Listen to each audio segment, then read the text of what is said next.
All right. You mean basically you just want to have a chat at the weekend and record it? Fine. Yeah. That's what it sounds like to me. Because obviously we're all middle-aged now, and a lot of my friends are going through some kind of crisis. Jesus Christ, man. Oh! You know, there's a lot of work involved because, like, I'm going to ask you lots of questions. You should probably burn her and throw her ashes in the river. I mean, if you just want to have a conversation for the week, if you're lonely, Richard, just tell me. You really know how to make me feel self-conscious. I'm sure we were. I'm sure we were cool at one point. Were we? I think so. Consigning it to digital evidence that will then be played back to them in court. Why are we even talking about this? You might lose interest very quickly because I have a habit of making these passion projects very boring very quickly. Sometimes I just like talking about things that I don't really understand. So yeah, there you go. There's loads of questions for you. And have a lovely day. Seriously though, are you sure? That's my opinion. They do say it's good to talk, but I never hear them actually talking. This show with Ben and Rich. This show with Ben and Rich. You found a way to communicate your feelings without actually directly communicating your feelings. Stop it. Hello. Hello and welcome to this show with me and him. It's Ben and Rich. Yeah, Ben and Rich, sorry. Yeah. I'm very excited about today's chat, today's podcast, because we're going back into our youths when we had hair and dreams and a future. And the will to live. All of that stuff. Yeah. We've also gone into the future. Can we talk about that briefly? Yeah, go on then. I've got a headset. I've got a headset microphone, and I ordered it randomly on Amazon, and it's arrived, and it's exactly the same as Ben's. So, no, yours is blue and mine is red, but we both look ridiculous, and looking ridiculous is definitely one of the themes of today's podcast, which is about 90s music, the music of the 90s, the glory days, the era of the Endless Summer and the theme tunes to the Endless Summer, of which there were many. I have very fond memories of the 90s. The 80s were great as well, but the 90s for me was when I was a teenager, and I got my first job. I didn't ask for it. I came home from school one Friday, and my mum said, "You better get to bed early." I was like, "It's 9 o'clock." She's like, "Yeah, you start work tomorrow morning." You're down the pit tomorrow. In a tool shop, polishing tools. Really? Yeah. In fact, you take the piss out of me for having loads of jobs. So in the last couple of weeks, I found out I didn't want you that were one. a jailer and a hammer polisher. Like. Awful, but it did mean that I finally got access to money. It was my first experience of having my own disposable income, and I used it to buy CDs, which is the new technology that had just appeared. Before that, of course, we had cassette tapes, and like I said, I have a great fondness and nostalgia for the era where we used to make mixtapes for each other and trying to record stuff off the radio, and that special skill of hitting record or pause and stop at the right moment before the DJ comes in at the end and goes, "That's number one from Cisco." Cisco, do you remember Cisco? I'm coming in hard. I'm coming in fast. Coming in with your 90s one-hit wonders already. Yeah, you know that thing about recording off the radio and stuff. This is a good illustration of how old I am. So when I went back to uni and I went to Bucks, so I actually did music management, if you remember that. No. Okay, well, that's a good degree. That was my degree. And a big part of the first year was talking about pirate music. And I made the mistake at 28 years old of saying, "Oh, pirating music, it's not a new thing." You know, I remember being sat by the tape player, Bruno Brooks on the radio, and putting in the cassette and like trying to get the cassette right. And I kept saying cassette, and some girl in front of me turned around and said to me, "What say cassettes?" Oh dear Lord! And I realised I wasn't going to have sex with anybody at uni ever. That's it. Yeah. It's a weird, creepy old man. Yeah. Beta. What was the? It was the 90s had a lot of tech. Well, maybe it was.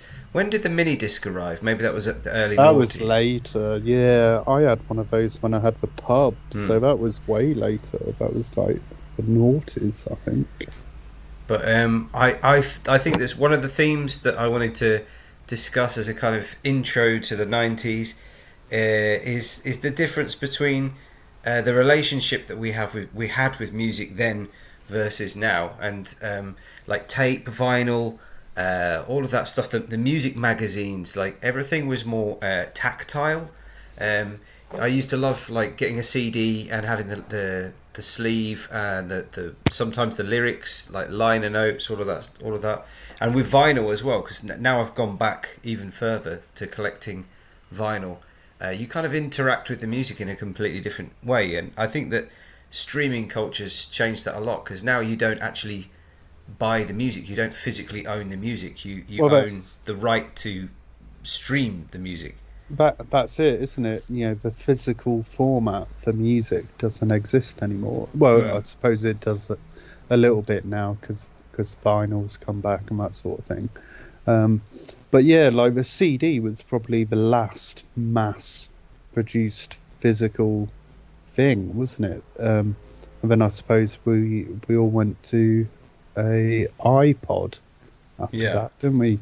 And I remember being at uni with you, and Napster had just come out, and like downloading songs in the computer labs. And that's before Lars Ulrich ruined it for everyone. But I think that was probably the last time I really bought anything music wise for sort of the next 10 years until I started buying bits on vinyl again, But Napster kind of changed. I mean, Lars Ulrich changed completely. That case with it's the Metallica drummer, right? Lars Ulrich. I am saying his name right. And that case that they brought against Napster completely changed the music industry and the way that artists are protected. And I don't know. I kind of hate him for that, because I was really enjoying getting stuff for free. But it's fair play. You got to get paid if you're producing the stuff. Nowadays, just because I know, just in relation to our previous pods on being a grown up and collecting, we talk a lot about nostalgia, and we do recognise very honestly that we are bitter middle-aged men. Yeah. But I do have to say this. Nowadays, it's so different the way that young people interact with music culture and subcultures. In fact, I don't think they even have subcultures. I was talking to some of my students about this recently, because they listen to like reggaeton, and I was saying, "Oh, well, what do you wear? Like, what's the style that goes with that?" And they're like, "I don't know what you're talking about." It seems to me like the music and like the way that you dress are completely separate now. Like when we were growing up, you could tell what somebody listened to by the way that they dressed. Yeah. I mean, you were. Well, I suppose. What year did we meet? Was that not? What year was it? 2000, I think. Yeah. All right. So that's a bit late. But I suppose we'd already sort of, certainly in my case anyway, developed style. I'm not sure about you. Never had any style. What are you talking about? But like I don't know. Maybe you tell me. I don't know. I guess I was a bit skatey, punky kind of. Yeah, I think we all went through that a little bit. I mean, I was like a skatey, punky kind of ska dude. very confused, a little bit grunge. I had like a kind of Nirvana Grandad jumper that I used to wear on occasion, and a parka. I remember Jem took a photo of me. You know the parka coats, the military parka jacket. You know what I'm talking about? Yeah. Like Oasis. Yeah. I fell asleep in the common room while I was wearing that, and Jem, without my consent, this is before consent existed, took a photo of me while I was delirious. And then years later, he showed it to me. He was like, "Oh, I remember the first time we met." He was like, "Oh no, I met you before that. I photographed you while you were unconscious one time."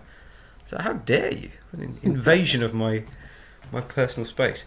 But anyway, yeah, the fashion that went with it.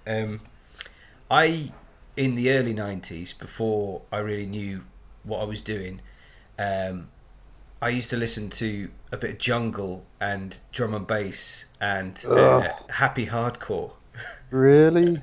Yeah, because I've got an older sister, and I wasn't quite the right age, and she used to go to raves and stuff, and I was like really just so I wanted to be a part of that scene, because it sounded like they were having the time of their lives. And it was at the time I was watching shows like Ibiza Uncovered on TV, and like there's just everybody had their boobs out, and it was just like one big disgusting alcohol fueled orgy, and the soundtrack was like all of this club stuff, and I kind of got into it was a bit of a secret, because my friends at the time were all like grunge dudes, skater dudes, and I used to sneak home and listen to like Shy FX in my bedroom, and then my dad would come in and say, "What is this nonsense that you're listening to?" And that's exactly how I feel about reggaeton now. Life goes full circle. Let's go back to the start of the 90s though. All right. So 1990, I find it quite interesting. Have you any idea what the biggest selling single of 1990 was? 1990. I know that the 90s was the. Many people would see it as the beginning of the career for Queen, but Queen had kind of they were around in the 70s, and they didn't really make it. They came back in the 90s. They became like kind of anthemic in the 90s. Could it be Queen? 1990? No, it's a song that actually isn't from 1990. It's I don't know. I think it's a 60s one, but it was actually Unchained Melody by the Robson Righteous. and Jerome. No, by the Righteous Brothers. Oh right, okay. Yeah, which is mad, isn't it? But there's some classics in here. Can I give you a little taste of what we were listening to in 1990? Yeah. Please of course, a big one of your faves. I've seen you dance to this actually. Ice Ice Baby by Vanilla Ice, which contained the bass lick from the Queen song. What was it? Under Pressure. Was it Under Pressure? Yeah. What else was it? Vogue again. Seen you dancing to that. Madonna. Itsy Bitsy Teeny Weeny Yellow Polka Dot. Oh my goodness. Timmy Mallet. Yeah. God, there's some crackers. Turtle Power. I'm trying to find a good one from the top 40 best-selling songs of the 90s. Number 2 was Nothing Compares to You by Sinead O'Connor, who is dead now. But yeah, World in Motion, obviously for Italia 90, but mostly shit. And of all the groups that I'm looking down, Kylie and Elton John, I would say, are the only two that are still going. That's so nuts, isn't it? What would you call that kind of music? Pop shit, just shit pop. I like chart pop, because I feel like the charts doesn't really exist now. I mean, it does in terms of sales, but when we were growing up, like there were more chart shows or Top of the Pops. Yeah. Like every week, you would actually tune in to watch these programs and find out who is the number one for that week. Nowadays, I don't think anyone really cares about number one. Well, you'll see it in like streaming numbers, which just doesn't. It's not the same. I don't think there are any programs on TV where they present the artists of the week or of the month or anything like that. Well, another thing that we had was MTV. I don't know if you had MTV growing up. Yeah, we were quite lucky. We had Sky growing up, and I remember MTV, and I remember when MTV did music. Had music. Yeah, it was. I mean, I was talking to someone the other day about MTV because I don't get it anymore. I think I used to get it on like Freeview, but we don't over here now. And she was like, "Oh yeah, it's great. All these shows," and listed off a load of sort of reality shows. And it's like, and what about music? And she goes, "Oh, I don't know." It's like, oh, okay, well. Yeah. Exactly. I just feel like the relationship with music has completely changed. Like, how do people listen nowadays? Spotify. Yeah. That's all I listen to. You know, if there's something I want to look up, then it's straight on YouTube, isn't it? Everything's instantly, at your fingertips. Or again, Spotify, And in my car is probably when I actually listen to music. And, my car's quite good fun because I can just say, "Hey Siri," and if a thing pops into my head, I'll say, "Hey Siri, play Britney, Hit Me Baby One More Time," and it will, which is crazy. And it's just done it just then. It has. Oh crap! Hold on. We're gonna get a strike. Quick, turn it off. Oh no! Oh, that's my phone playing that shit. Sorry. You're too connected. See, you can't even stop music happening now. It's everywhere. But I don't think that. I think that younger people now are missing out on a. Again, something we've spoken about before: the delayed gratification, the looking forward to a new release, and also like the anticipation of being able to go down to the record store, which they don't exist, like HMV, Virgin, whatever, and going in and buying the new album. And I don't know, it was just a whole experience that was. It was just more fun. It was more rewarding. And nowadays, you can do it on your phone, you can do it on your TV, whatever. Yeah. Like, you've got instant access all the time. So I don't know. I feel like it's just not as rewarding as it used to be. There's new vocabulary that goes with music today as well. Like what were the names? When I listened to grunge music, people used to call me a grebo. Mm-hmm. Did you get called a grebo? Yeah, grebo was one of them, wasn't it? And scab was that one? Scab. Yeah. What did you call metalheads? Metalheads. Yeah. Yeah, maybe. Yeah. And each sort of group, it was, like you see American high school films. I think it was a little bit like that, and I quite enjoyed that. Now everyone just seems a little bit vanilla, apart from the odd one. Like Millie has been in a form with this kid forever, and he's like a grungy kid. And I saw him the other day on a skateboard, and he was wearing a beanie and big jeans. I was like, "Oh, he's fucking cool. What's his name?" And she goes, "Oh, I don't know his name." And I was like, "What? You've been in the same form as him for 5 years?" She's like, "Yeah, I've never spoken to him. He's weird. He's weird. Look at him." I'm thinking, "Oh, that's me." Yeah, that's the coolest kid. Ago. Coolest kid in town. I just before we move on, because I did mention earlier that I used to secretly listen to hardcore and happy hardcore and drum and bass. Well, drum and bass came out of the jungle scene.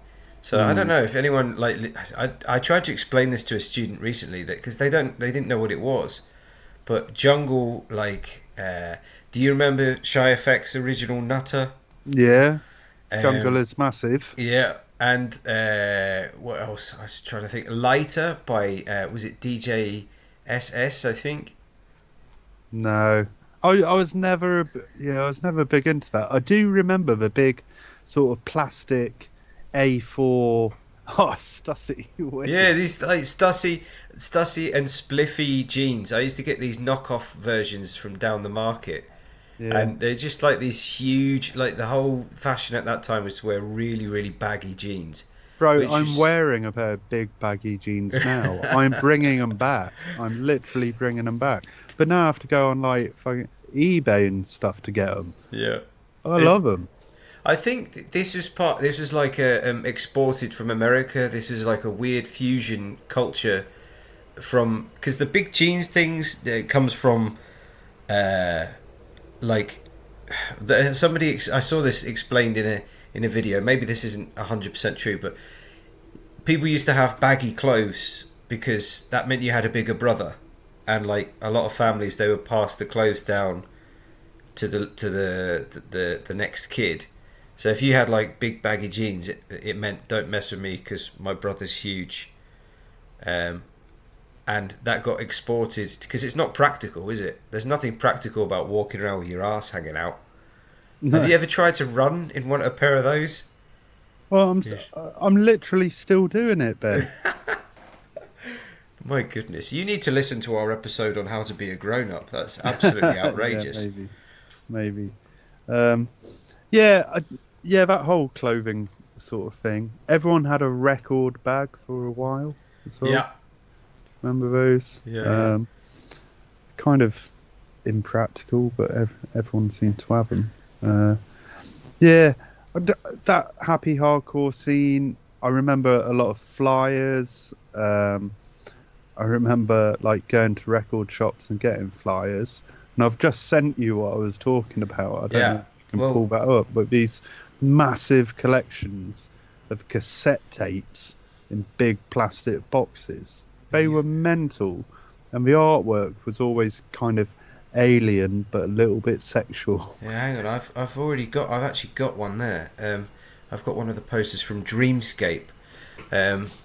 It was in where I grew up. It was one of the fashions to have these big puffer bomber jackets. Yeah, Helter Skelter or Dreamscape on the back. Yeah. No, I remember that as well. I think everyone sort of went through that. But yeah, 94. Like we were 14. It's not like we were out at warehouse raves dropping E's. No, but my sister was, and I wanted to be. Okay, that's the whole point. That's the only reason that I was involved in all that stuff.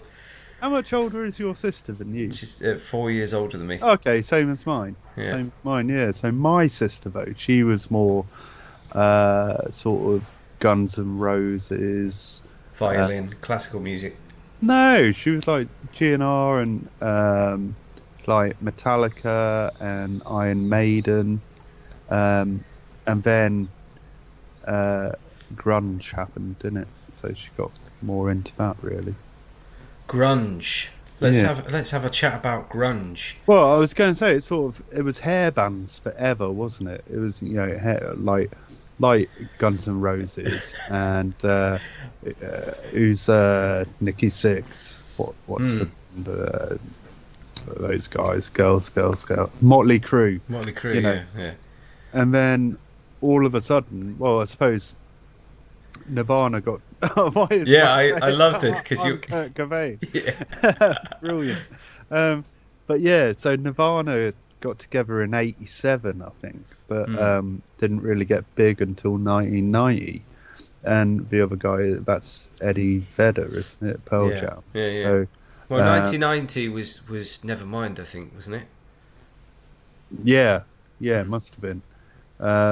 Yeah, it was. Yeah, that sort of grunge movement just took away a lot of the sort of bullshit and glamour. You know the cover of the album Nevermind has that baby swimming after a dollar bill. Yeah, and that baby's a fully grown man now, Yeah, he who goes to has. conventions and makes money. But So he tried to sue them because his dick was in the picture, and he's like, "I don't want everyone to look at my baby dick." It's like, well, dude, like, I hope you've grown since then. But the new version of the album has that airbrushed out. does it? Yeah. Oh, weird. Well, Which I don't know. Is that a pity? No, I don't think so. But I don't it's know just, if saying that is the right thing to say. yeah. It's a pity that baby's dick isn't available. It's just. I think unfortunate that we live in a world where you can't have baby dicks on albums. That's the soundbite that they play in court. Yeah, Cancel but culture. but yeah, everything went from like massive stage production. You remember Iron Maiden used to have like that massive puppet of Eddie, the Yeah, character. yeah. It used to rise up out of the stage, and it was all fire and pyro and really cool. And grunge came along, and everything went a bit more musical. It I was suppose. it was so perfectly synchronized with my hormones because I was literally, things were happening to my body and my face. I was getting spots, and suddenly grunge music it was the perfect soundtrack to that. A lot of it was like, yeah, screw you, mum and dad, kind of like just in my bedroom listening to these people whining on with heavy guitars. It's like it's protest music. It's the soundtrack of the comfortable, of the privileged. Well, I don't know. I maybe, but to me, like it all felt a bit more real. You know, like at the same time there was pop and there was like dance music. Spice Girls. Not in 1990, but you know, like early 90s. But like, you know, Bring Your Daughter to the Slaughter didn't really resonate with me. Whereas a song about being a misunderstood teenager probably did. Yeah, a bit more, for sure, you know? for sure. Yeah. It's like, but I enjoyed both. This is the thing. I feel lucky enough to have grown up at that time because I feel like there was a lot of variety and you had the opportunity to enjoy different things. And now I am going to say the middle-aged man thing. Everything sounds the same nowadays. Yeah. I mean, anything that charts is, you know, there's probably a handful of genres, isn't there now? But they're not in the chart. With the exception of reggaeton, I don't think that we're in an era of new genre creation. Like some of the genres that came out of the 90s, you've got Britpop, grunge, jungle, hardcore, drum and bass that came out of jungle, indie, and then like soul R&B. Like R&B, not as in... This used to annoy my dad because my dad recognised R&B as rhythm and blues, like of the 60s. But that R&B that was... what's an example of like an R&B tune? Destiny's Child? Say My Name. Yeah. TLC. Yeah. Creep, all of that stuff. There's a huge kind of soulful recycling of like the soul movement, but yeah, under the banner of R&B. R. Kelly, we're not allowed to talk about him. Not this episode. Yeah, but are we just turning into our parents? Like, yeah, for sure. Because like Millie is 16 or 17 in 2 days, and she listens to like Oasis. You know, I bought What's the Story for her on vinyl, and she, I think, looks at that like we did the Beatles. That's very true. But also, she likes the Beatles, so what the fuck she thinks that is? Well, like Mozart or something? I don't know. It's something I was talking to a friend about recently. Like, the music of the 80s and the 90s borrowed a lot from like the 50s and 60s, and that's a kind of cyclical thing. Like you always have this 20-year, 30-year gap where enough people have been born and died that you can recycle something culturally because the people at that time don't have any personal connection. So for them, it's new. It feels like a new thing. And that is actually happening now. I've noticed that a lot of people are interested in the 90s style and the 90s fashion. Even like in TV and film, there's a lot of nostalgia or recycled nostalgia for 90s music and 90s clothing and the way of life and all of that stuff. But do you think that in another 20 or 30 years that they're going to start recycling the music of today? Because I just can't see that happening. Like, do you think that the kids that are growing up now are going to have nostalgia for reggaeton? I mean, if we're going to talk about the keep talking about reggaeton. It's because I hate it so much, and it's so popular here in Spain. I hear it all the time. Every song literally has the same beat. Like you hear like cars stopping at traffic lights, and it's like that could be literally any reggaeton song. But the only exposure I've ever had to reggaeton is on Trolls 2, which is a Pixar movie that Lily likes, and all the trolls are different musical genres, and one of them is reggaeton, and I had to look it up to find out what it was. Reggaeton?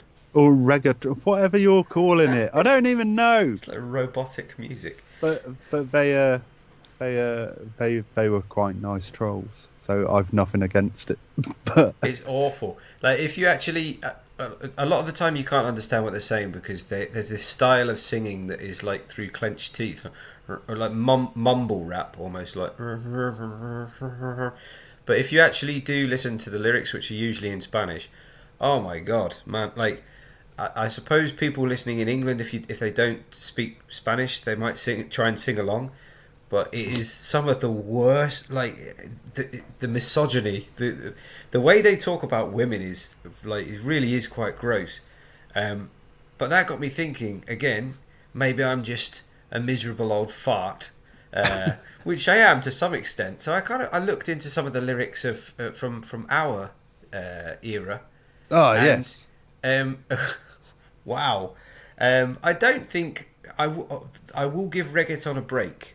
I think the lyrics are gross, but we had stuff like, for example, quite soft, Out Here Brothers, Boom Boom Boom. You remember that? Yeah, but like the radio edit was fine. But if you hear the... Girl, your booty is so fine. Yeah, I just want to make it mine. Yeah, but I think that's the radio edit. The actual original. Inner Circle, Girl, I want to make you sweat until you can't sweat no more. And if you cry out, I'll push it some more. Isn't that like a remake of a Doctor Hook song? Though? Yeah, it's a La La La La Long. Oh, yeah, that's yeah, some things don't age well, do they? E17, Deep. Right, okay. Yeah. Deep down. I want to get deep down. I remember the girls at school singing that in class, and I was just constantly erect. But I was like for that whole part of my life anyway. But when there's people singing stuff like that around, and you're trying to just get through the day without squirting hormones all over somebody, it's tough. So yeah, I think just to summarise, I think the argument about lyrics being disgusting doesn't really work. That kind of falls flat. I think that's always been a thing. We've always had sexual content in music. It just feels more uncomfortable when you're an adult because you hear children singing it and it's like, oh man, no. Twerking. There's nothing wrong with a bit of twerking. I don't like it. I see like little girls twerk. It's just not. I think it should be banned. I think they should all wear burqas. Should all be covered up from head to toe. All right, cover them up. It turns out this is the show where we get cancelled. No, I don't know. I think that it's not anything new. It's not new. I didn't realise it as much when I was a kid because I was a kid and I was living it. But now as an adult, I can kind of... It's one thing that I definitely think that my parents had right. So yeah, but I suppose the wheel keeps turning. Yeah. Britpop. Okay, yeah, Britpop. That sort of... So I'm a year older than you, yeah? 2 years older. Okay. But my GCSE year, when I finished and had that long summer, was 1996, which for me was the height of Britpop and possibly the height of music so far. In all history. Yeah. Well, think about it. You had Blur, you had Oasis, you had Dodgy, you had Ocean Colour Scene, you had Reef, you had... Cast. Belars, just endless wicked guitar bands. And it was 1996 was Euro 96 as well. And like I say, I just finished GCSEs, and we started going down the pub and stuff. And it was just like the best summer of my life. And there was definitely a sort of soundtrack that went along with it. I mean, Oasis played Nebworth that year. A huge gig, amazing gig, and one that I think has gone down in history of one of the best of all time. Were you? That's where I grew up, in Nebworth. That's next to my house. And Staines? No, I've never even been to Staines. You're tormenting Staines. me with this for my entire life. I grew up in Nebworth and I moved to Stevenage. But the Nebworth Oasis gig was on my doorstep. Oh, wow. But there you go. Like, I think that was the best year ever for music. And this year, or this summer just gone, was Miller's GCSE long summer holiday. And, I was trying to explain what 96 was like. And we spent, I think, 1,200 quid on getting 3 tickets to go and see fucking Taylor Swift next year. Yeah. And she hasn't got a soundtrack to her summer, and that makes me sad. Yeah. So, I mean, why has that happened? Do you think that it's the influence of mechanical music, like it's the way that it's produced? It seemed to me that there were more bands, you know what I mean? Now there are artists. Do you know what? I think part of it is music was a little bit harder to come by, wasn't it? Like, you had to go out and buy it. And so you put a bit of effort into liking a certain group or you would a certain follow genre. You'd be a fan, an actual fan. I think now it's easy just to I like this music, but then you'd gravitate to people who also like that sort of music, and you'd share music with them, and whatever the genre was, you'd say it was Britpop, you'd be like, oh, he likes Oasis, oh, he might like the Charlatans, I've got a Charlatans album, here you go, try that, and you'd swap stuff around. And of course we also started playing music because we liked it, which no one does anymore. But now, and so you'd get that tight circle of friends, and a lot of it would be about the music. But now, because music's so easy to come by, you've got your phone, it just plays at random times when it shouldn't. And so, like, Millie and her mates can like all different stuff. Yeah. Because you can play one song and then change it. You don't even have to get up to change the CD, let alone turn a bit of vinyl over. So what was it? What's music for? I mean, like, what was it for us, and what is it for people now? I mean, I know that sounds like a stupid question. You'd say listening to, but it's like you listen to music in very specific circumstances to create an environment, to create an atmosphere, and sometimes to even bond with people. Like, you'd literally, I mean, when I was at uni, like, you'd get invited to somebody's room to listen to a CD if you didn't know the group. There was an American guy in my hall who introduced me to Linkin Park.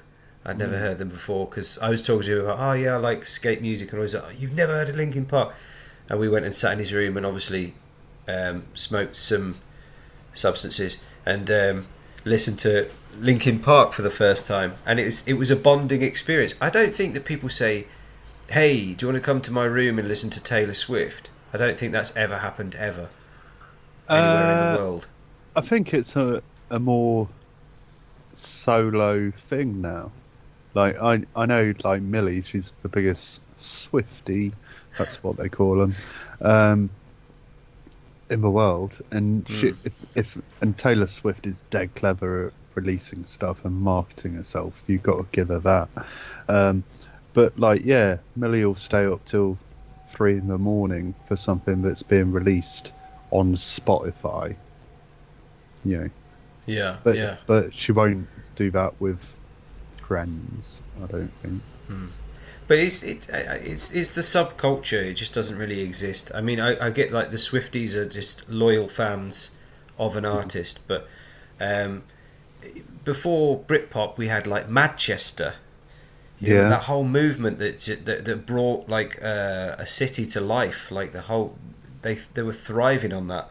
All of those bands coming, and yet they had to look a certain way, they had to dress a certain way, and the music was great. And then after that, you get the whole Blur versus Oasis, and all of the other bands that you mentioned, a few like Cast, Suede, Elastica, and it was just a movement really of music and of fashion and everything that goes with it. And we've got a mutual friend that built his whole identity around knowing rare bands, and like he, like many people, would rush to get the latest copy of NME or Melody Maker and get like the inside scoop on the new bands that are releasing albums in rare genres, and it's like a superpower, you know.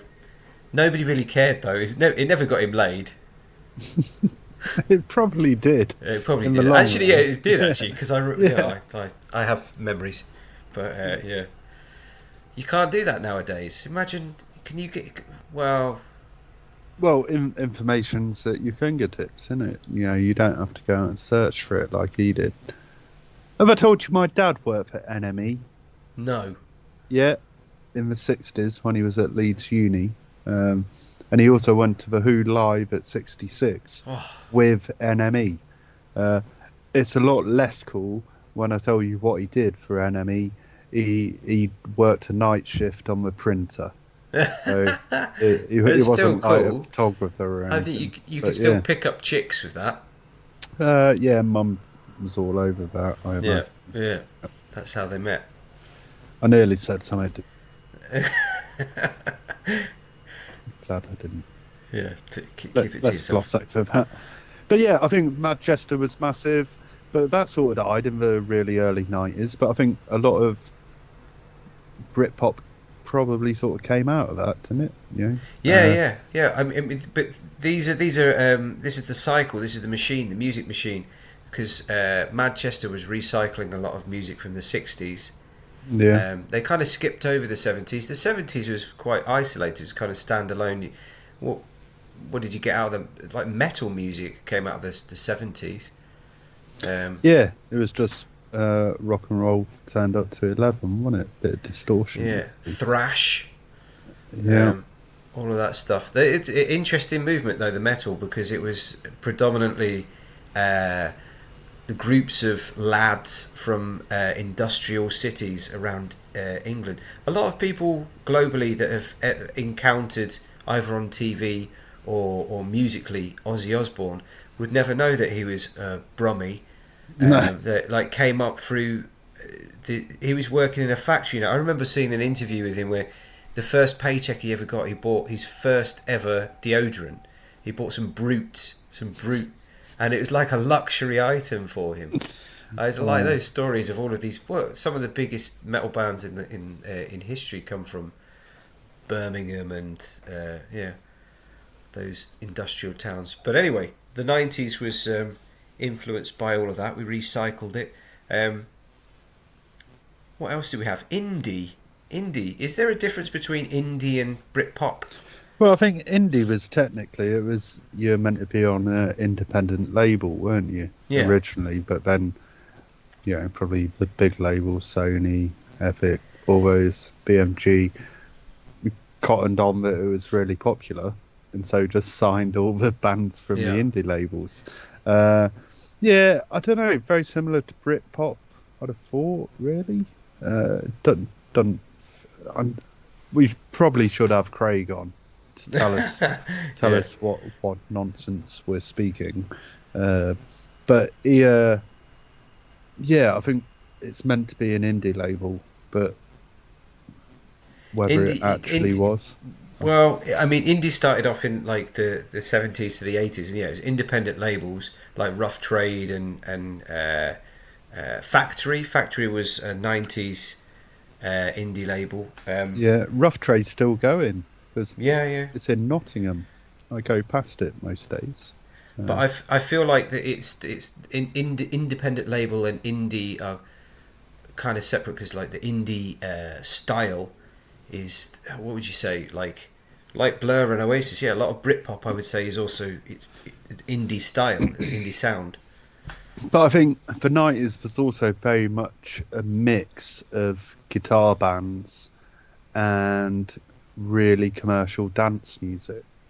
You know what I mean? Like, if you look at now, 1995, there's the odd, it's a sort of equal split between ridiculous pop nonsense, sort of commercialized dance. A lot of this stuff is coming back, A lot of this like I'm saying, we're in the second cycle. A lot of the young people are discovering this like it's for the first time. And I'm like, hey, back off, man. That's my heritage. Don't be claiming that for yourself. Aqua, Barbie Girl, for example. And then, but I think there was also, there were also a lot of acts still like for the mums and dads. Like Tina Turner had a big hit. Whitney Houston, Michael Jackson, Meatloaf. I'm actually just looking at now 1995. Mariah Carey. And it's a right mix. Celine like E17, Tina Turner, Bobby Brown, Mike and the Mechanics. Take middle That. Of the road as you get. A bit later, Take That, I think. Were they around in 95? Yeah, man. They were around. Paul Weller, Changing Man, that was 95. Some might say that was 95. But you still had artists from the 60s and 70s, like Elton John and Cher were still knocking about. Yeah, well, you can't kill Elton John off even now, can you? Yeah, he's still at it. Pops up like a mad old grandma. I just love the kind of evolution of these genres throughout, because like the Prodigy is a very good example. The Prodigy started off as a kind of hardcore band, like almost jungle, and then they move into like commercialized. What genre are they in? It's not techno, is it? But just dance, I guess. Well, dance music started in the 90s, in my opinion. Yeah. The club changed to unlimited. Yeah. Snap.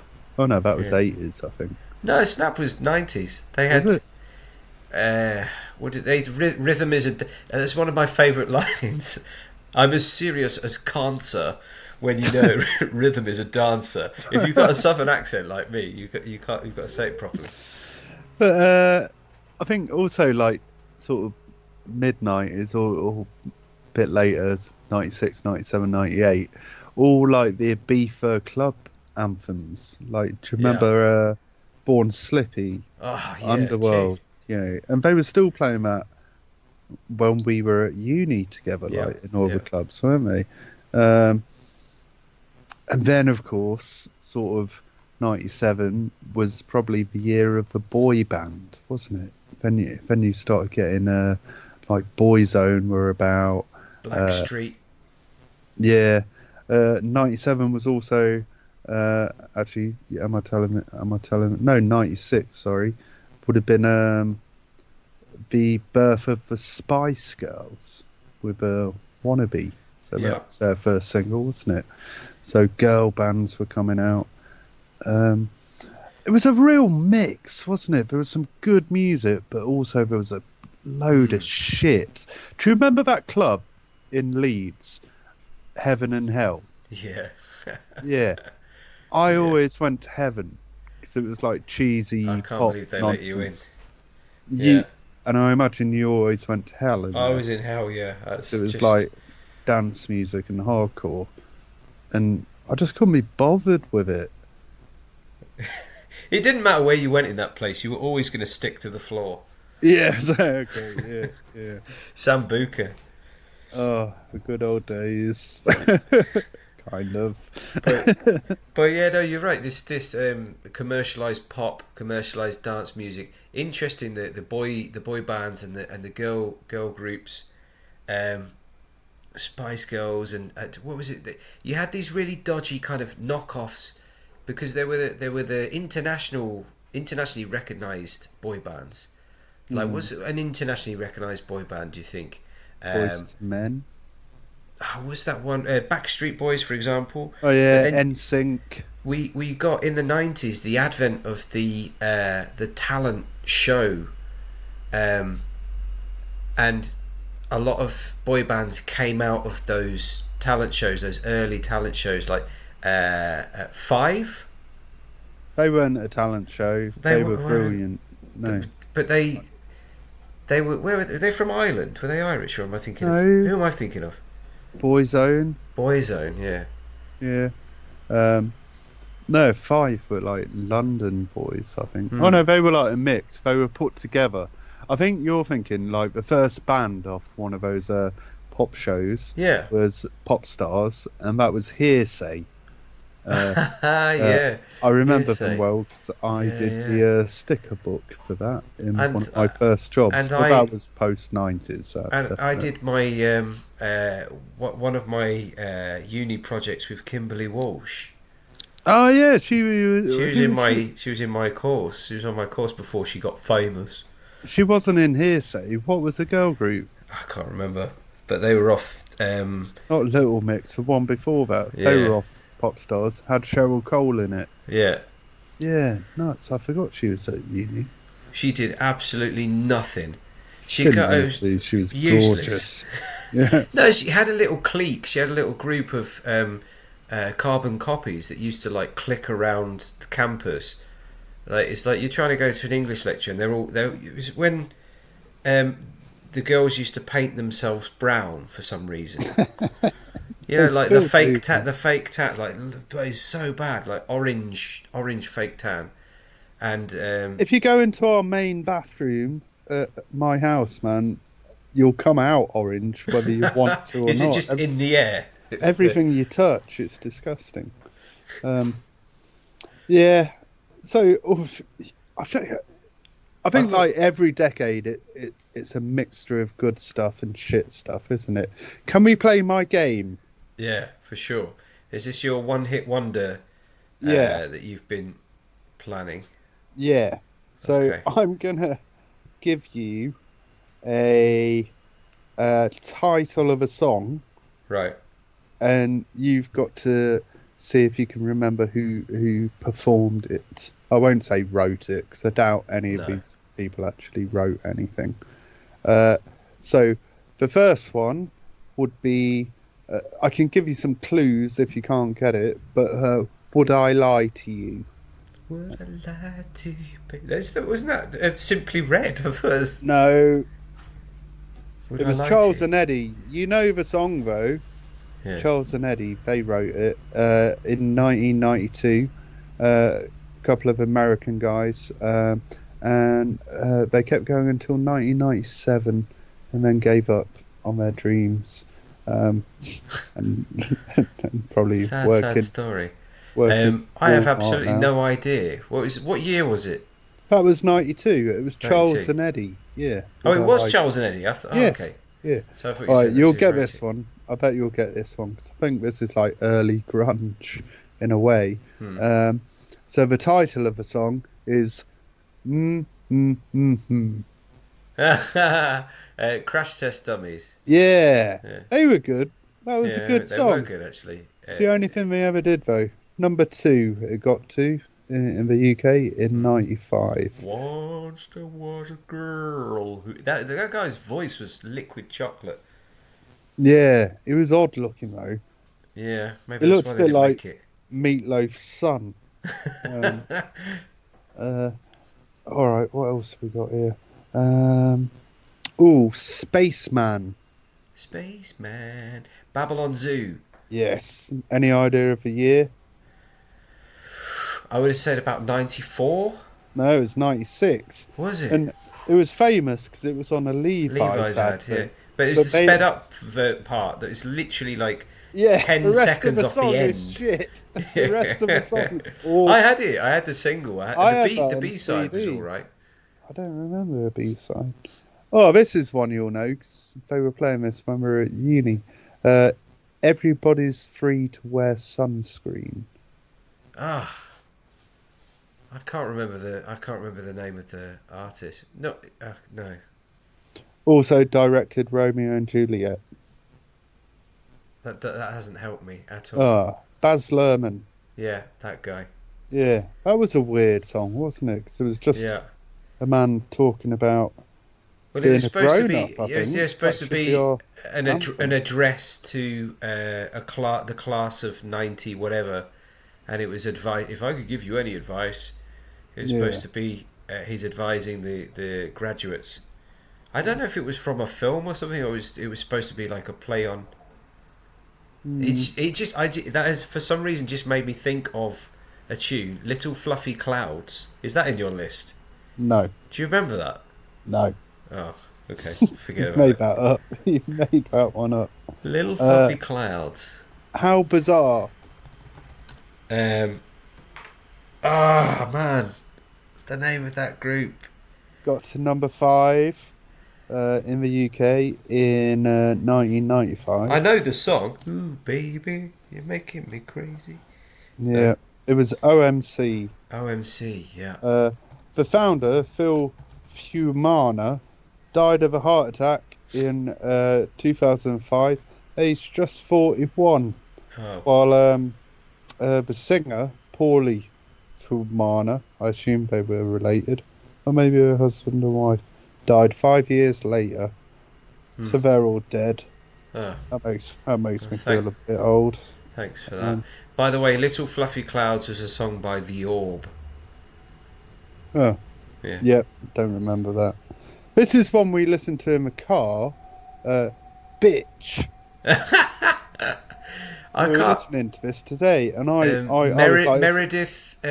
Shut up! How did you get that? Yeah, Meredith Brooks, was it? Yeah. Yeah. Well, I was sure it was Alanis Morissette. No. I understand why you would have said that. I would have gone for Sheryl Crow or Alanis Morissette, but yeah, Meredith Brooks. I remember that. Well, those two had loads of hits in the 90s, and all this week I've just been listening to Absolute 90s or Best of the 90s on Spotify, and them two always crop up, and they're bloody brilliant. Yes, they're pretty good tunes. Who was it that did the song about God being on a bus? Well, what if God was one of us? Yeah. You've just ruined my next question. But it was Joan Osborne. Joan Osborne. Yeah. Yeah. That was a good one. It's the same kind of thing because it's like a female guitar playing. It's that whole kind of reinventing the solo artist, because it was more like soul, R&B, or like anthems, but there's this new kind of female artist at that point in the 90s where they play guitar and still be sexy, Sheryl Crow. I'm sure I saw a documentary about her recently. Anyway, what's next? Brim Full of Asher. Man.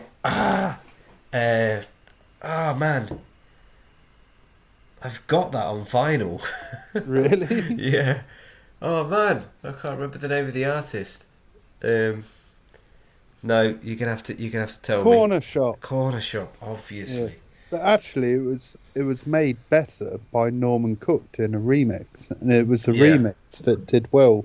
the original single of Just Them, which was like a lot slower, didn't do a lot, but then Norman Cook, also known as Fatboy Slim, remixed it and it got to number one. Yeah. So that was something that happened quite a bit, wasn't it? People had remixing. Remixing. And when you bought a single, it had like 7 versions of it. It's value for money. Yeah. By the way, just before, have you got any more questions for me?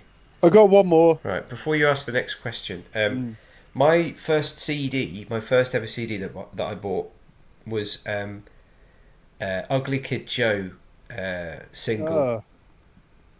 It should have been that one about So Damn dad. Cool.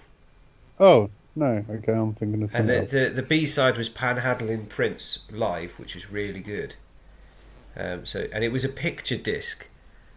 Ooh, I saved up my money. Yeah, I got a picture disc, and I was really, really happy about that. What was your first CD? I don't remember my first CD.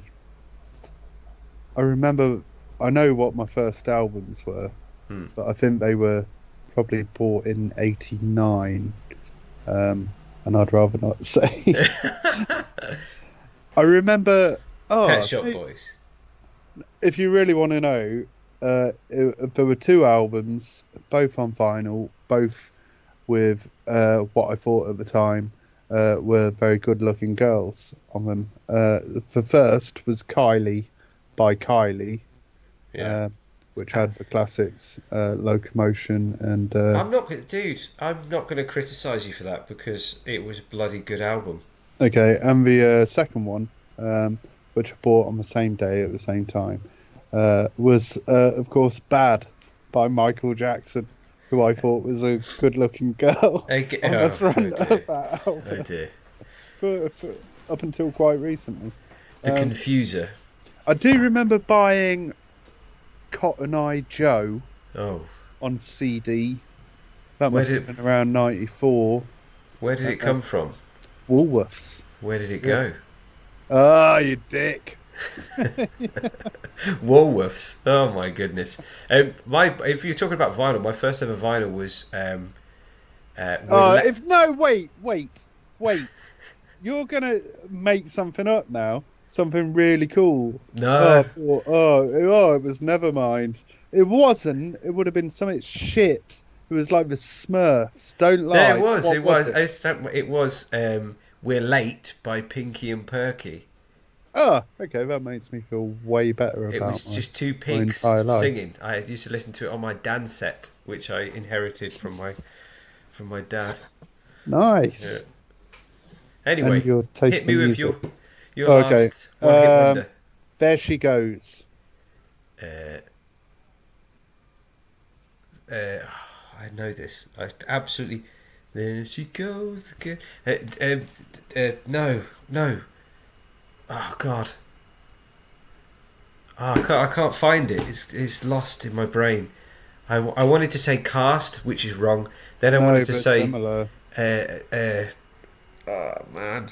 No, you're gonna have to tell me. I failed. It was the Lars. The Lars, obviously. Already mentioning. Well, it's just so we didn't delve too far into that. Like bands like Ash and you know, like this. Oh, was it you who went to see Ash do a secret gig and they bought out someone? Yeah. Can you? I think unless this is one of my drunken. No, it was. Stories. I was supposed to go, but I didn't go. James went instead with someone else. Well, no, he probably went on his own because I was his only friend at that time. But who did they pull out on? I can't remember. Was it Darius from the? It might have been Darius. Yeah, it might have been actually. It was someone weird because this is the beginning of Big Brother. We're talking about Big Brother. I remember that on our inauguration at uni. They had Bubble from Big Brother 1. Yeah, he was doing autographs, and I was with James in the queue, and we got to the front, and James was totally drunk. He didn't even realise that he was in a queue, and then he turned around and he was at the Bubble said, "Do you want me to sign something?" He was like, "Fuck off. Who are you?" And he looked so sad. But he really actually genuinely upset Bubble. I felt sorry for him. Oh, poor Bubble. He's probably dead too, isn't he? Yeah, I imagine so. I might look that up. So in conclusion, what are we concluding? Yeah. Well, I didn't get to say my little conspiracy theory thing, which is about right. So there's this thing called the Earth beat. I don't know if you've heard of it. It's the frequency at which music is broadcast or produced, and usually it should be 438 hertz, but they changed it in the 60s. There's a conspiracy theory that it's like weaponized. They've weaponized music, so the frequency of music doesn't resonate in the same way that it used to. That's one theory, but I think that there is some truth in the fact that music has been kind of dumbed down. It's become simpler, and it's become like less tuneful or complex. The thing about the sonic resonance and stuff, I have heard about this, and I know that they developed a weapon that makes shit yourself. Yeah. And I think that might be that reggaeton. In men that stare at goats? Reggaeton that you don't like. Maybe that's what it is. I don't know. Sorry, no, I was just being a dick. I apologise. But regardless of that conspiracy, I do think that there is some truth in the fact that music has changed in a way that it's now more simplified, and it's designed to be more easy listening than it used to be. Like I don't think there are as many bands nowadays that use instruments. I'm not saying there aren't any. There are obviously loads, but just not as many. Like the indie movement in the 90s and Britpop and everything, it was bands. It wasn't artists. It was music. I'm going to disagree with you on almost every point. I think there are still bands around. Yeah, they're just rubbish. I walk through Nottingham. There's like a big arty bit, and there's all these bands being advertised, and sometimes I hear them, and sometimes I'll see a poster and I'll look them up on YouTube or on Spotify, and they're playing drums and guitars and bass and stuff. I just think they're shit because it's weird and I don't understand it. Yeah. And my dad said that about stuff in the 90s, and now we're saying stuff about that now. I think this is an ongoing thing as long as time has existed, and since the first caveman started banging on an animal's skin, his dad would have told him to turn it down, or play something proper. I can see somebody walking into their son's room saying, "Oh, what are you listening to Mozart for? Rubbish, absolute nonsense, disgusting. Listen to some proper music." Yeah, Mozart's gay. Listen, I think it's just always been like that, and probably mostly with fathers and sons. I'm looking forward to being proven right, because I honestly don't think in 20 years, 30 years time, you're going to get a lot of people being nostalgic about reggaeton. I bet there will be, and I bet there'll be weekends at Butlins devoted to it, like there are 90s weekends now, which I'll never go to. I'd love. I'm not allowed to do drugs anymore, so there was absolutely no chance. Well, I think on that note, we can agree that we've solved absolutely no mysteries.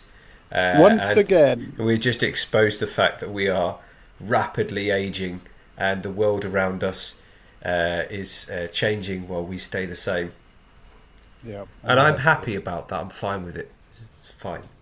Okay. All right then. Love you. Bye. Okay. Bye. Love you. Bye.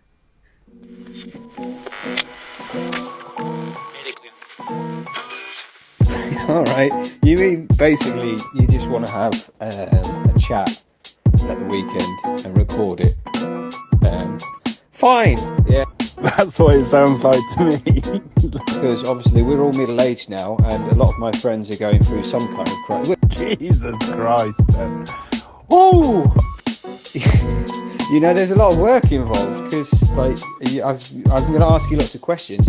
You should probably burn her and throw her ashes in the river. I mean, if you just want to have a conversation for the week, if you're lonely, Richard, just tell me. You really know how to make me feel self-conscious. I'm sure we were. I'm sure we were cool at one point. Were we? I think so. Consigning it to digital evidence that will then be played back to them in court. Why are we even talking about this? You might lose interest very quickly because I have a habit of making these passion projects very boring very quickly. Sometimes I just like talking about things that I don't really understand. So yeah, there you go. There's loads of questions for you. And have a lovely day. Seriously though, are you sure? That's my opinion. They do say it's good to talk, but I never hear them actually talking. This show with Ben and Rich. This show with Ben and Rich. You found a way to communicate your feelings without actually directly communicating your feelings. Stop it.